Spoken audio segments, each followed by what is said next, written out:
O item 5, PEC 3, 2023, pedido de retirada de pauta. Nós estamos falando de um banco estratégico para o desenvolvimento do país. Nós sabemos a importância que tem um banco como o BNDES. Ele tem uma importância estratégica para o desenvolvimento nacional. O desenvolvimento nacional no mundo globalizado não se dá de maneira isolada. Nós estamos vivendo uma quadra na história da humanidade em que os países não podem se isolar. Os países têm que buscar soluções conjuntas no âmbito regional, no âmbito territorial, mas também no âmbito das relações econômicas e comerciais. O Brasil precisa pensar no seu desenvolvimento, no desenvolvimento da região onde ele está inserido e, mais do que isso, o Brasil precisa estabelecer parcerias e relações econômicas, comerciais, parcerias do ponto de vista de investimentos estratégicos com aqueles países que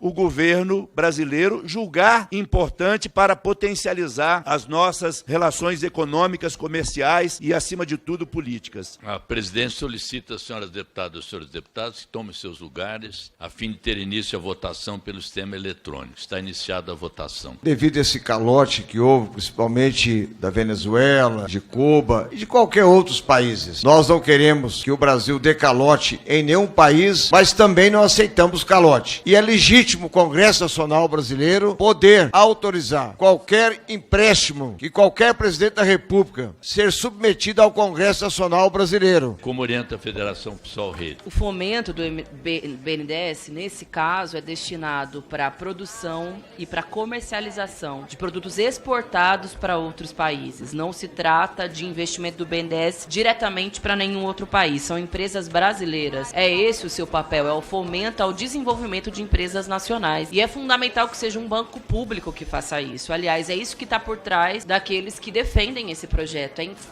enfraquecer os nossos bancos públicos e também as nossas empresas brasileiras. São 48 países no total destinados das exportações financiadas. E quem está em primeiro lugar são os Estados Unidos, com 19 bilhões. Cuba ou Venezuela, como eles utilizam para alimentar essas fake news, não passam de 2% do total das exportações. Como orienta o governo, deputado Alencar? O governo orienta assim, presidente, entende que não há sentido algum nessa proposta, nessa PEC, uma visão pequena, diria, do papel do Brasil em relação à política econômica, à política de desenvolvimento. Lembrando novamente que o investimento é para a empresa, o financiamento. Não é para qualquer país. O governo brasileiro não financia outro país. Ele financia a empresa brasileira que exporta serviço ou vende bens em algum outro país. E como foi dito aqui também por alguns colegas, essa visão preconceituosa que diz em relação a alguns países da América Latina não condiz com a realidade do montante de investimentos, de financiamento que o BNDES faz. Então não tem nada a ver dizer de Venezuela, Cuba. Isso é uma visão pequena e preconceituosa do nosso papel no mundo. Por isso que o governo vota sim. Presidente, a gente vota sim. Isso aqui é uma loucura. Esse setor de exportação de civis de engenharia é disputado no mundo inteiro. Na verdade, há muitas fake news sobre o tema. Isso é uma loucura. Infelizmente, a aprovação de uma PEC como essa vai prejudicar o país. Eu considero esse tema, essa PEC, completamente fora de propósito. É uma loucura. O debate aqui devia estar acima dos partidos, pensar no Brasil, pensar na recuperação e no crescimento econômico. A maioria vota sim. Da União Brasil, deputado Kim. Senhor presidente, ninguém aqui quer isolar o Brasil, como falaram aí parlamentares do governo, né? Hoje em cedo, inclusive, tive a deputada Rosângela Moro na Embaixada da Dinamarca, ontem tivemos com o embaixador de Taiwan, com o governador de Haiti, do Japão. O que a gente não quer é tomar calote, né? O que a gente não quer é que nosso dinheiro seja roubado. Como fui, na legislatura passada, vice-presidente da CPI do BNDES, e foram indiciados ministros dos governos petistas, foi indiciado o presidente do banco, justamente por desviar dinheiro público para um campeão nacional, no caso da CPI, a JBS, né? Quebrou frigoríficos no Brasil inteiro porque tinha proximidade com o governo federal e essa proximidade fez com que eles desviassem dinheiro público. E aí a gente tem a notícia agora de que o presidente Lula promete novas obras e investimentos do dinheiro do brasileiro na África e quem vai tocar essas obras são as empresas que foram condenadas à Operação Lava Jato. Então é isso que a gente quer impedir, é proteger o dinheiro do brasileiro e se for para ter investimento no exterior, que dê retorno, que eles paguem a... Todo mundo já votou? Então está encerrada a votação. Peço ao deputado... O governo está melhorando, 2 votos a mais.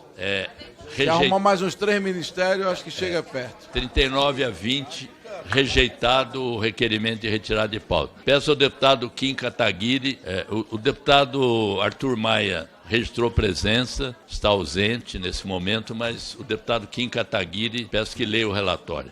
Senhor presidente, peço licença para ir direto ao voto, parabenizando o deputado Mendonça. Presidente Rui Falcão, poderia fazer pedido de vista? Quero fazer pedido de vista nesse instante. Ele vai ler o relatório, registro. Eu não posso fazer o pedido antes da leitura do relatório? Não. Tentei fazer ontem, Vossas Excelências negaram. Então hoje o mesmo procedimento. As pessoas estão fazendo isso. Na votação anterior, 6 deputados pediram vistas antecipadamente. Eu esperei ler o relatório e depois concedi vista. É uma medida preventiva. Vista conjunta, senhor presidente. Mas eu, no momento devido, farei o registro de que Vossa Excelência está pedindo. Deputado Kim Kataguiri. Primeiro, quero parabenizar aqui o deputado Mendonça Filho pela iniciativa da proposta de emenda à Constituição. É fato que os países desenvolvidos do mundo, sim, você tem uma delegação, uma autorização do Congresso Nacional para operações de crédito envolvendo bancos estatais, e é justamente isso que o deputado Mendonça Filho está propondo numa discussão aprofundada numa comissão especial. Claro que a gente sabe que o pedido de vista não tem nada a ver com analisar melhor o projeto, tem a ver com protelar para que a gente não consiga votar o mais rápido possível, mas enfim, eu peço licença então do presidente para ir direto ao voto. Nos termos do artigo 202 caput do Regimento Interno da Câmara dos Deputados, compete à Comissão de Constituição, Justiça e Cidadania proferir parecer acerca da admissibilidade das propostas de emenda à Constituição números 3 e 6, ambas de 2023. Tal exame de admissibilidade consiste em um juízo preliminar e prejudicial e o exame de mérito a ser proferido pela Comissão Especial competente e que examina exclusivamente a observância das limitações impostas pela Constituição Federal de 88 ao Poder Constituinte Reformador, mais precisamente os limites procedimentais, circunstanciais e materiais. As limitações procedimentais ou formais dizem respeito à legitimidade da iniciativa e à inexistência de matéria constante de propostas de emenda rejeitada ou a vida por prejudicada na mesma sessão legislativa em que é apresentada. Nesse quesito, verificamos que as proposições foram apresentadas por, no mínimo, 1/3 dos deputados federais, conforme o atestado pela mesa diretora desta Casa, obedecendo-se assim à exigência constante do artigo 60, inciso 1º da Constituição Federal e do artigo 201, inciso 1º do Regimento Interno da Câmara dos Deputados. Verificamos também que a matéria tratada nas proposições não foram objeto de nenhuma outra rejeitada ou a vida por prejudicada na presente sessão legislativa, não ocorrendo, portanto, o impedimento mencionado no artigo 60, parágrafo 5º da Constituição. As limitações circunstanciais dizem respeito à inocorrência de situações de anormalidade institucional previstas na Constituição, como intervenção federal, estado de defesa e estado de sítio. Quanto ao momento político institucional brasileiro, constatamos a incorrência de anormalidade que atrai a limitação circunstancial prevista no artigo 60, parágrafo 1º da Carta. Em momentos de extrema gravidade, como a vigência de intervenção federal ou de estado de defesa ou de sítio, a Constituição não pode ser reformada. Consignamos, contudo, que nenhuma dessas circunstâncias é verificada no momento presente, estando o Brasil em normal funcionamento de suas instituições. As limitações materiais, por fim, dizem respeito ao próprio objeto da reforma, que não pode violar nenhuma cláusula pétrea. Quanto a essa questão, verificamos que as propostas sob exame observam as cláusulas pétreas explicitadas no artigo 60, parágrafo 4º da Constituição, a saber, a forma federativa de Estado, o voto direto, secreto, universal e periódico, a separação dos poderes ou os direitos e garantias individuais. Não se vislumbra, de igual modo, tendência para abolir cláusula pétrea implícita, consistente nos princípios estruturantes do Estado Democrático de Direito instaurado pela Constituição de 88. No que diz respeito à técnica legislativa utilizada pela PEC 3 de 2023, devemos dizer que há um equívoco na numeração do inciso a ser acrescentado, uma vez que o artigo constitucional em tela já possui um inciso de número 18, já possui 18 incisos, perdão. Por conseguinte, dever-se-ia acrescentar o inciso 19 e não o inciso 18, como faz o texto da PEC. Tal equívoco certamente será objeto de correção quando da redação final da proposição. Cabe acrescentar que o erro não se repete na PEC 6 de 2023. De start, votamos pela admissibilidade das PECs de número 3 e 6, ambas de 2023. Relator, o deputado Arthur Maia. Senhor presidente, uma questão de ordem. Questão de ordem em cima do artigo 57, do inciso 11. Diz que a discussão, isso é um ponto pacífico aqui no entendimento da CCJ, tem várias questões de ordem, não pode ser iniciada sem a presença do relator, porque o relator não pode ser iniciada a discussão sem a presença do relator. É para o relator escutar as contribuições. A gente não quer pedir vista. Eu quero usar primeiro essa questão de ordem para que a gente não inicie a discussão. Eu estou querendo que a discussão não comece. Artigo 57, exatamente, não vai começar porque foi pedido vista. Deputado, havendo pedido de vistas, a discussão, independente da questão de ordem, não se realiza a discussão porque é regimental conceder vistas. Então, mesmo que o PT, o Vossa Excelência, não peça vistas, o deputado Gilson Marques está pedindo vistas. Então, vistas coletivas. Entendendo decisão. Quero pedir vista também. Vista conjunta, senhor presidente. Vista conjunta, presidente. Paulo Magalhães. Deixa eu só registrar quem está pedindo vista. Concedo vistas conjuntas a todos os deputados mencionados. Tem a palavra, Vossa Excelência.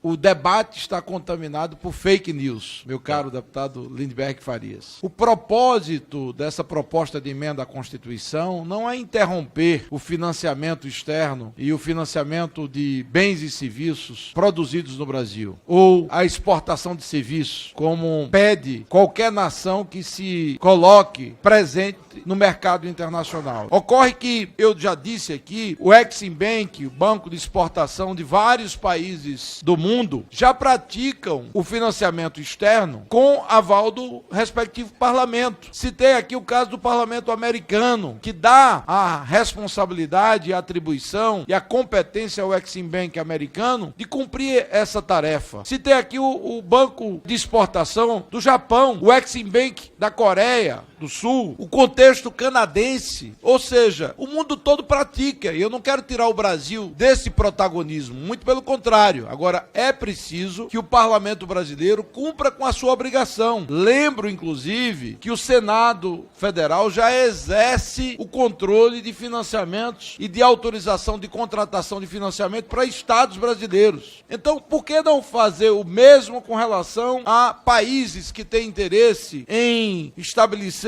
comércio com o Brasil, com empresas brasileiras ou até financiamento do governo brasileiro para empreendimentos no exterior? Ademais, eu quero destacar que, infelizmente, a necessidade de investimento no Brasil é vultuosa, é muito significativa, no campo de saneamento básico, transporte público, metrôs, sucateados, como é o caso do metrô do Recife, abandonado, deputado Lindbergh, e absolutamente, eu diria, numa situação caótica, precisando de financiamento. Então não faz sentido ir financiar na Venezuela, financiar Porto em Cuba, quando a gente tem tantas necessidades internas. E o contexto das notícias dessa última semana, deputado Crivella, mostra claramente a necessidade do protagonismo do parlamento. Veja bem, presidente, nessa última viagem ao exterior do presidente Lula, que aliás foi até um fracasso, ele saiu menor no chamado BRICS, né? Lula diz que o Brasil voltará a financiar obras em Angola. Construtora investigada na Lava Jato pede ao governo crédito de 100 milhões de dólares, ou seja, cerca de 500 milhões de reais, para obras em Angola. Haddad anuncia financiamento de 600 milhões de dólares do Brasil em exportações na Argentina, em homenagem aos hermanos argentinos, mas a gente precisa ter cautela, responsabilidade. A Argentina quebrou, literalmente, por conta da irresponsabilidade e do populismo de governo de esquerda lá. Então não